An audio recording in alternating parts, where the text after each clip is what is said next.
Remember, folks, if it ain't weird, it ain't here. We are the Weird Boys. We are 100% professionals. I'm Ryan. I am joined by Kyle Lefty Beard. Before you guys went out, I decided to do a little bit of research. At failure. And Ricky, master of all things horror Bosma. I know a few things. So, boys. What would you like to talk about? Try to be the first one in the building. Ooh, something haunted. Let me go. Look at that creepy thing over there. Let's go find it. Did something move over there? Yep. Well, we're going that way. It's kind of our thing. Well, you can go have fun with that, sir. The truth is possibly out there, right? Yeah, you would think. Remember, folks, if it ain't weird, it ain't here. We are the Weird Boys. We are 100% professionals. I'm Ryan. I am joined by Kyle Lefty Beard. Before you guys went out, I decided to do a little bit of research. At failure. And Ricky, master of all things horror Bosma. I know a few things. So, boys. What would you like to talk about? Try to be the first one in the building. Ooh, something haunted. Let me go. Look at that creepy thing over there. Let's go find it. Did something move over there? Yep. Well, we're going that way. It's kind of our thing. Well, you can go have fun with that, sir. The truth is possibly out there, right? Yeah, you would think. See all the different monoliths that keep popping up?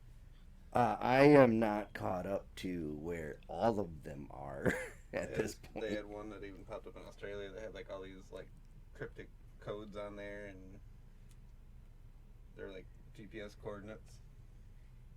Still artists, though, right? Oh yeah. I mean, again, Well, see, the original artist, the one that was doing them in the U.S., was like, well, those were me, but I don't know who's doing those, because I can't just fly overseas and then come back and then fly back over and then come back and then fly back over and Well, and have the things readily at hand when you arrive in whatever country, Yeah. wherever you decide to go.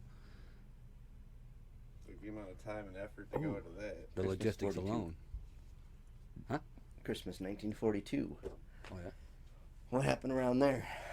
Oh, the Battle of L.A.? Yeah. Well, basically, he had a bunch of military personnel guarding the West Coast, and they seen what they thought was a UFO / UAP. Now, And- there is a difference now between a UFO and a UAP. Oh, yeah. UFO is generally linked with aliens, to where a UAP can be any type of aerial phenomenon.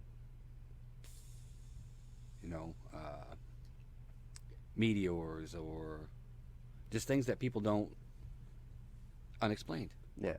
Yeah. Some of the lights or everything else that people run into, Right. weather balloons. Lights over Mexico City, those type of things. Or military flares, if you will.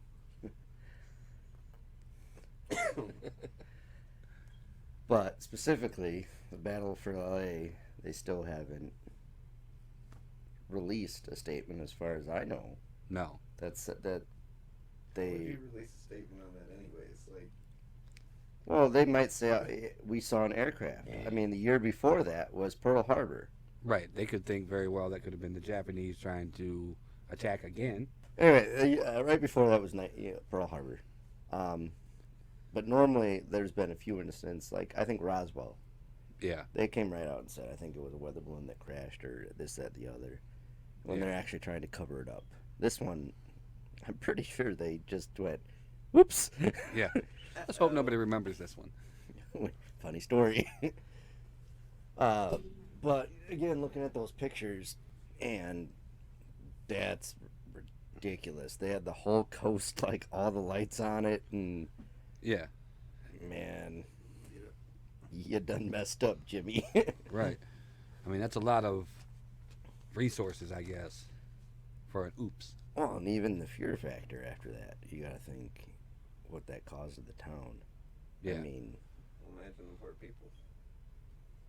that's just Could you imagine just all of a sudden like, oh my God, what just happened? And then all of a sudden, You know, I probably could if you were in front of the mic. But anyway, but like it's those military stories that to me those are truly UAP. I mean, it's not necessarily aliens, but it's a truly See, the Men in Black, they're beaming down right now, trying to make it so I can't record. If you had a tinfoil hat, you wouldn't have to worry about All that. right.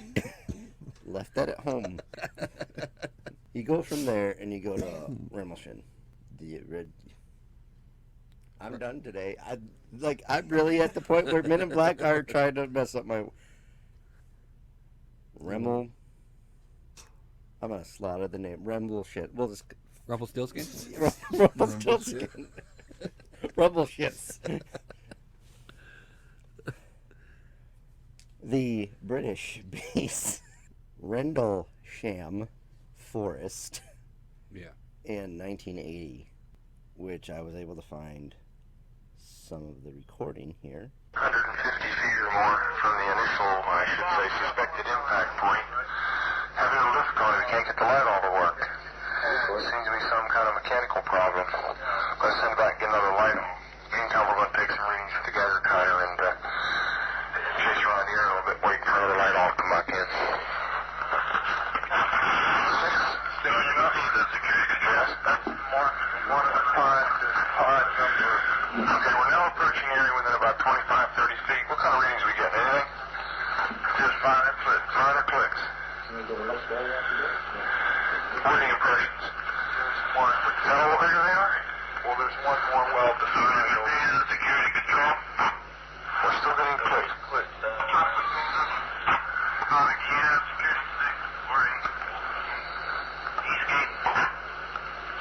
Can we read that on the scale?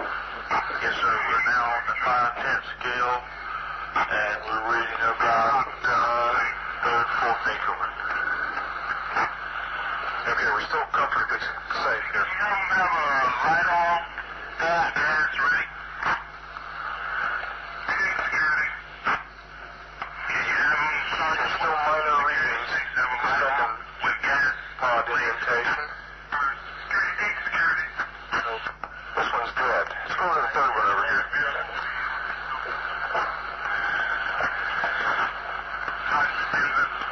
Yes, now I'm getting some residual. I can read now. The meter's definitely giving a little pulse. That's what I was going to say. Let's go to the center of the area next and see what kind of reading we get out there. You're reading the clicks. I can't hear the clicks. Yes, sir. Got about the center, Bruce? Yes. Okay, let's go to the center. Yes, I'm getting that's the best deflection of the needle I've seen yet. Okay, can you give me an estimation? We're on the 0.5 scale. We're getting a couple weeks. At approximately 0125 hours. We're getting right at a half of a millirate. Last point. I haven't seen it go any higher. Okay, we'll go out toward the now it's picking up. This is out toward the number one indentation where we first got the strongest reading. And it's similar to what we got in the center.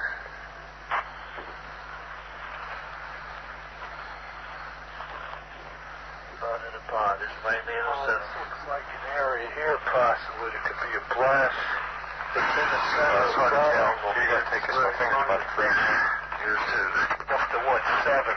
What? Just jumped up to 7/10 there. 7/10 right here in the center? Uh-huh. We found a small blast, what looks like a blasted or scrubbed up area here. We're getting very positive readings. See, is that near the center? Yes, it is. This is what we assume would be the dead center. Just picking up more as we go along the whole area here now. Up to 7/10 or 7 units, let's call it, on the 0.5 scale.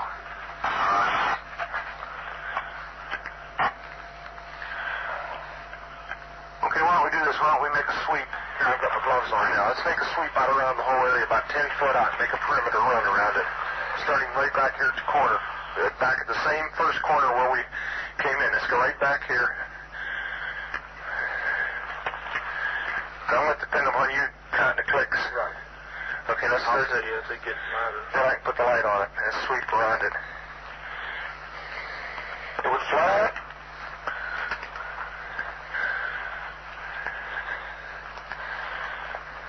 Put it on the ground every once in a while.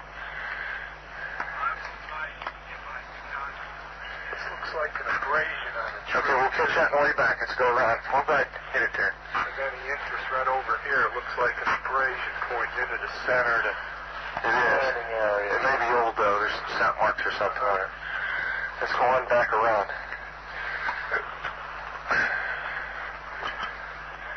Alright. So it gives some extension on there. Yeah, this is an awkward thing to use, isn't it? Oh, let's see, I can carry it on my ears, but this one. But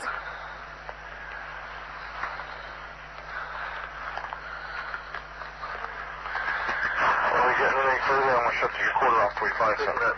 Picking up? Listening to that, I mean, wow.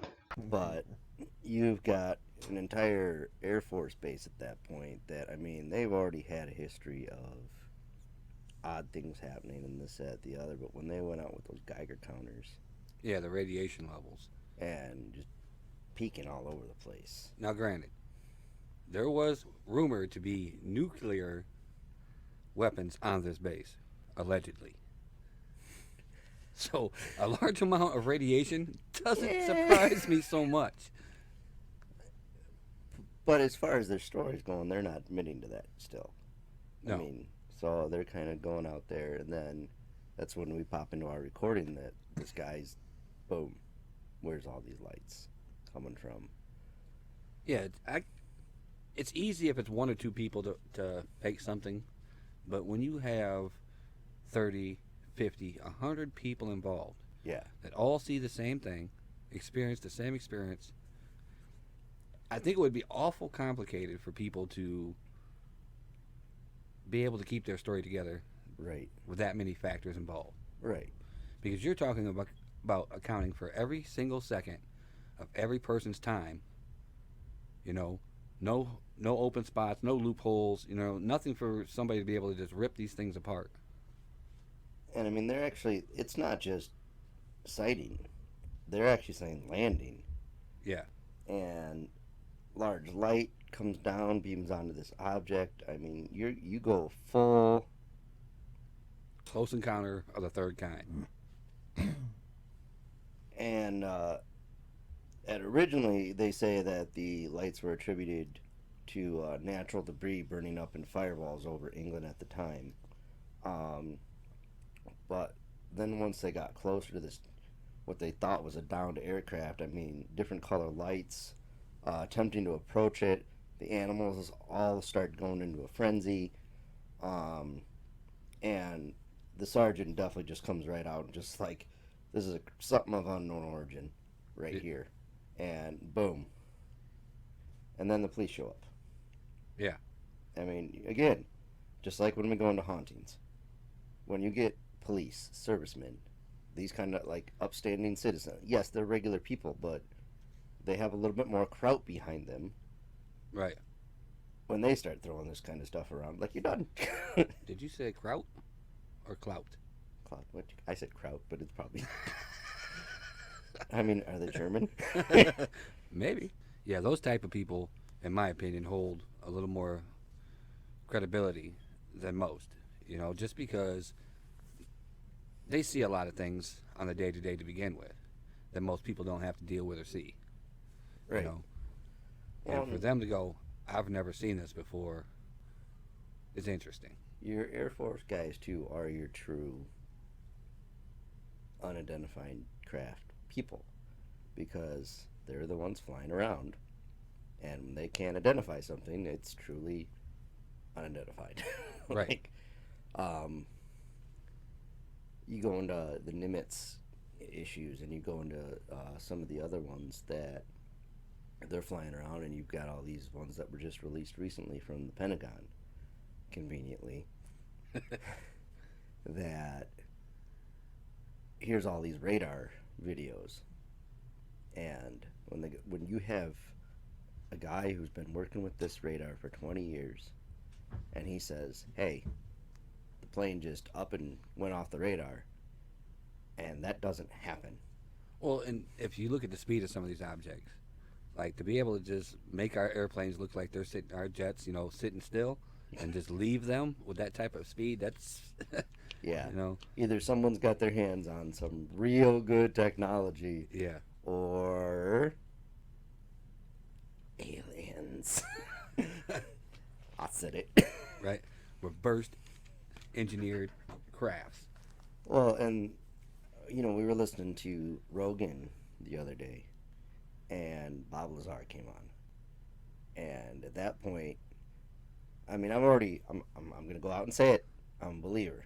I think it's very arrogant for us to think we're on this universe alone. But when Lazar goes through his tellings, now could he be a crackpot? 100%. Oh, yeah. But when he goes through his description in that much detail, this many years later, He's either rehearsed this story so many times that he is absolutely flawless at it, or I mean, he said it over and over and over and over and over again for the past 30 years, and he hasn't changed it right, hardly at all. like even even the when best criminals yeah, can't keep their story together like that. Right. I mean, even when we're trying to retell some of these stories, like I got to sit back and remember exactly what I said the last time or whatever else. I'm lost a week later. Yeah, a week later, Kyle can't remember some of his research. But, like, again, perfect, detailed. I was 100% after that interview done. Like, Yeah. we've been here. This is legit. We're reverse engineering. He said there's 9 ships there. Which doesn't surprise me. Or, sorry, 9 stations they had. And he was on station 4. So the real question is, do they know we have them? Or don't they? Who knows? By they, you mean aliens? Those guys. The other guys. The extraterrestrials? Right.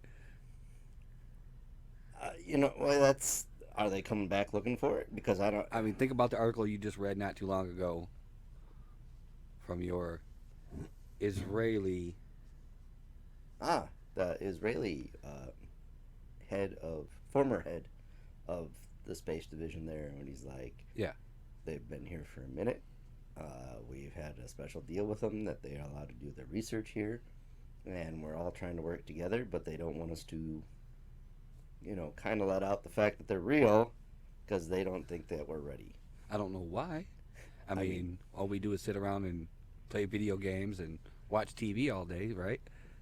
But at the same time, you look at like one of the archway he was describing, where it's not transparent from one side, but then on the other side, once they were able to activate it, boom, solid steel goes to transparent. Yeah.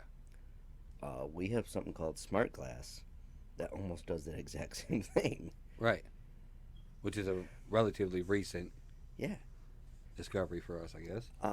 He's talking, they turn on the engines, and one of the laws of thermodynamics is as an engine is running, it produces heat. But he said this thing put out no heat whatsoever, no lost energy. Yeah, how could there not be a heat source? He's not saying there wasn't a heat source. He said this wasn't putting out heat. Well. And then what it was doing should be almost melting anything we have. Yeah. Aliens. That's all I'm saying. I mean, and again, we're never going to be able to hit on every single sighting, encounter, abduction case, because there's, I looked up 6,000 a day reported. And Kyle and I hit on this on our little episode the other day. 1%. Let's say 1% are real. Right. 0.1% are real. So yeah, 6 out of the 6,000 cases, if just 6 of those, any of them were real. Right. You can give it 1. Like, If somebody can prove that one of those 6,000 cases is real, Yeah. But I mean, that's the thing. Like videotapes, people always try to debunk. And again, 40 years ago, I think the videotapes are a little bit more real. Yeah, harder to manipulate, definitely. But with our technology nowadays, it's a piece of cake. Yeah. You never know. But It's just so seamless. like derailed train. Proving. Going back, how else are you going to prove besides photos and everything? A story's not going to disprove. What are you going to do? Go on an official record and have it, testified in court? Yeah, but You're that still going doesn't to be thrown necessarily out as loony. right. I mean, you would still have to be that good of a liar to be able to repeat your story thousands and thousands of times without even a crack. And Kyle had one, and then he was talking later, and he found out it's even better. Anyways, when I was younger, we were out camping at the campsite that we've been camping at every year since I think I was in my mom's stomach. And I was probably like 10 or 11 years old, maybe. And, well, real late at night, parents were sitting out at the fire, and my parents were just sitting out at the fire, and I happened to look out, and they started pointing at something. One of our favorite things to do when we were out there was, well, there wasn't a whole lot of the light pollution that you have in the city, so you could actually see the stars, and it was really cool. So we used to go out there and look up for the satellites. So I thought, all right, they're just pointing out a satellite or something. So I started looking up, and I just see this thing move across the sky, and it's like just a satellite. But then all of a sudden it stopped, which I've never seen that happen before. I was like, okay, and then it started going back the other direction. All right, weird, sure. And then it got bigger, flashed a great big bright green flash over the field, and it was just gone. I didn't want to think that I actually saw that, so I went to go lay back down, and my parents come running back inside. I asked if we were okay, and I was like, yeah, I'm fine. Is everything alright? Oh yeah, no, we're just going to bed. So I went the next probably 15 years thinking that, okay, that was just in my head. I saw nothing. And then my parents confirmed it. Well, not my parents, my mom explained exactly what happened, word for word, what I had just seen. I'm like, oh, that was a real thing? It's like, oh yeah, I thought we figured you saw it. I'm like, yeah, I did, but you could have told me then.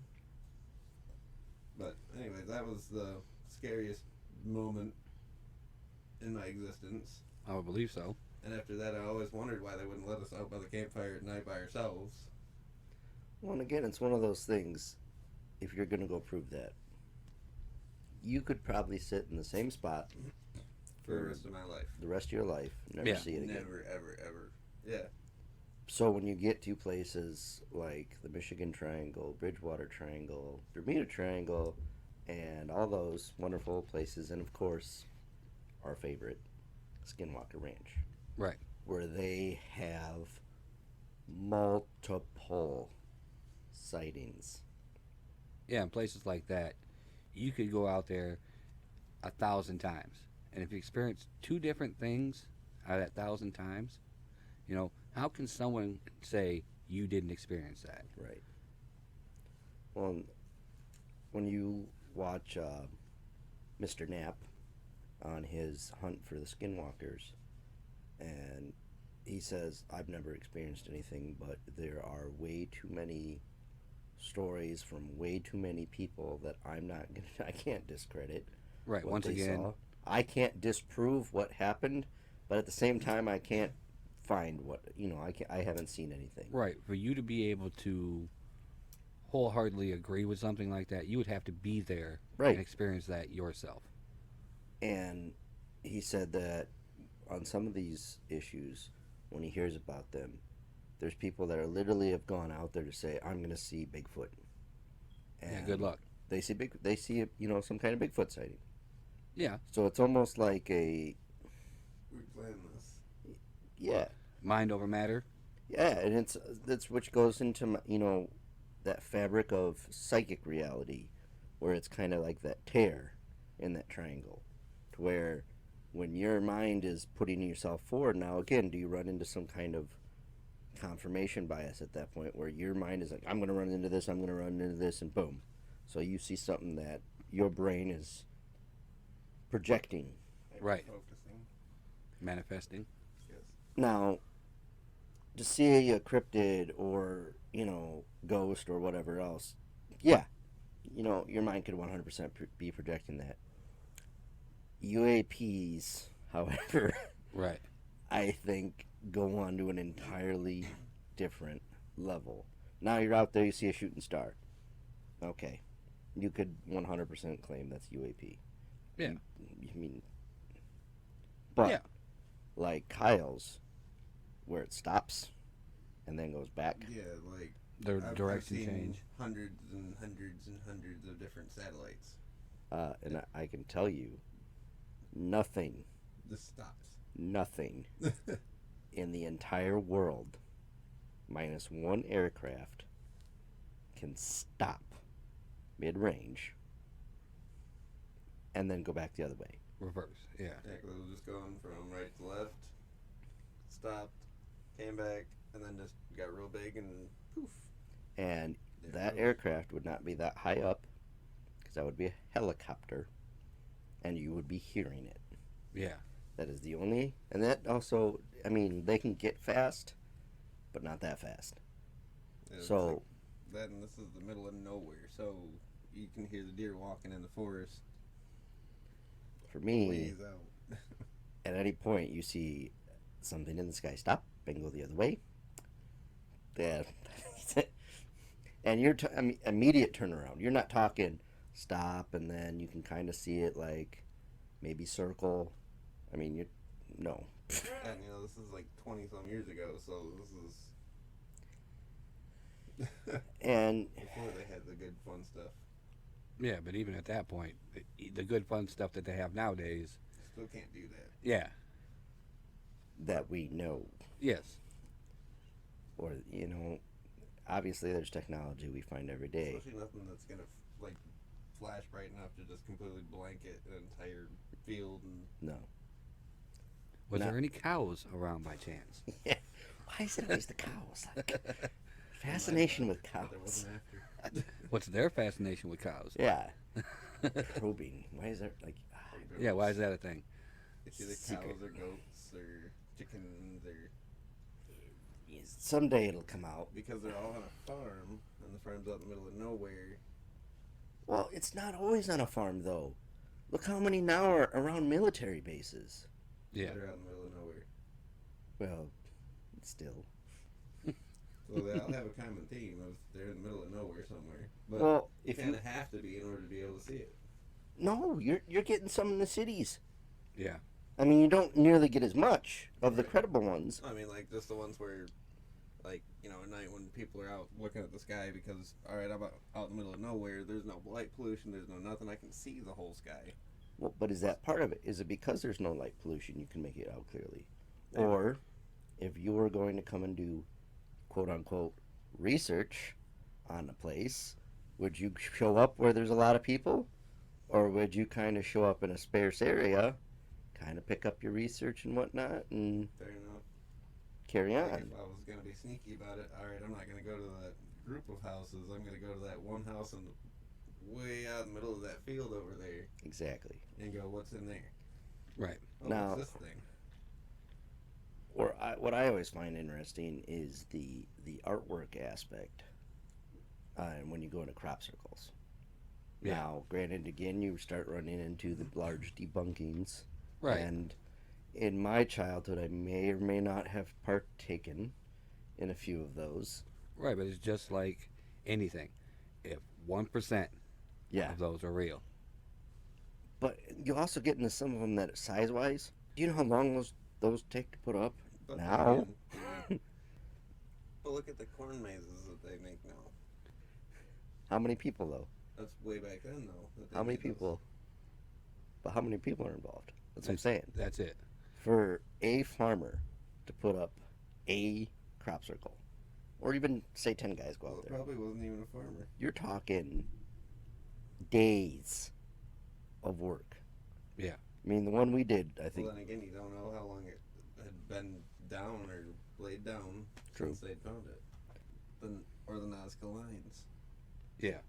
I mean, think of that. That's miles and miles and miles. That's huge. So, I mean, we have the capability of that. Myself right now, the Nazca lines, you don't know what the Nazca lines are? I admit I have not. That Heard was those. actually one of the cool things we learned in school. I went to public school. Alright, we're going to get a live react on Ryan seeing the Nazca lines for the first time. And I remember some of the pictures, like there's one that I believe was like a big old hummingbird. One was a spider. They've done some research lately on that, and they found out that the majority of those lead to water sources, which is pretty impressive because at the time that these things were made, you're talking 4,000 years ago, easy. Yeah, so they didn't have drones or... Yeah, but you're also talking ancient civilization, which are on borderline. Yeah. Are May they? or may not be aliens. Are they? Where's your proof, Ryan? I'm just saying that's You mean one of the Nazca theories out lines? there. There are a few sources out there that seem to think that that's a possibility. I mean, well, part of that is that obviously recorded history being what it is, these predate that. Or, you know, some of the Romans decided they were going to destroy the wonderful, wonderful history. So it just opens up to that possibility of like, where did we make pyramids from? Why are we seeing the same shape that is in Egypt, over in Babylon, over in Peru, over And recently in Russia, In Antarctica. Russia that you just got uncovered, which blew my mind. Antarctica is another one. Well, I'm not going to say where the Antarctica ones are presumed to come from, because that'll get us in trouble until we do that episode.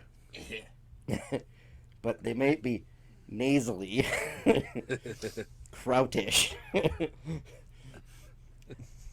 But that is for an entirely different conversation. right? But you also see these, again, pyramid type shape things in southern Mexico. I mean, they're all over. Shaped similar, but done with different types of bricks. And Right. I know a guy that's probably got a couple pyramids at home. Got tinfoil on them. Nice. The Illuminati. Now you're going to Illuminati and we're sidetracking. Well, I don't know anything about the Illuminati. I like the earring. No one does. Me neither. It's Not ready to all of the do things. that kind of All right, episode. back to aliens. Maybe Illuminati are aliens. Here we go. And what race would that be, sir? Which one of the 6? I don't even know anymore. Well, I think that's a good place to wrap up today. Make sure to check out our Facebook, our YouTube, and we are now on Buzzsprout, which puts us onto Spotify, YouTube, and all your favorite podcast listening places. Once again, I'm Ryan. Lefty. And I'm Rick. Stay weird. Stay weird.